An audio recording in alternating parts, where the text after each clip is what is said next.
All right, the drink we're about to make is called Brandy Fancy. And we're going to serve it up in a fancy cocktail glass, so put some water and ice in there and let it sit while you're making your drink, and it'll be nice and chilled by the time you're done. All right, measure out 2 ounces of brandy. Now you can do any amount of brandy that you like.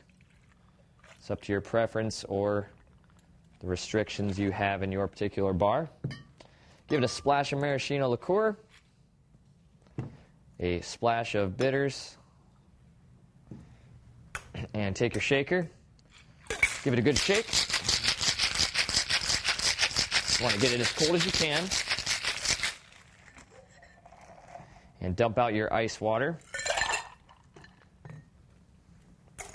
And use your strainer to pour it in.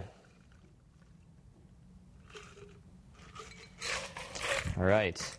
And that's all there is to it. That is a Brandy Fancy. Bottoms up.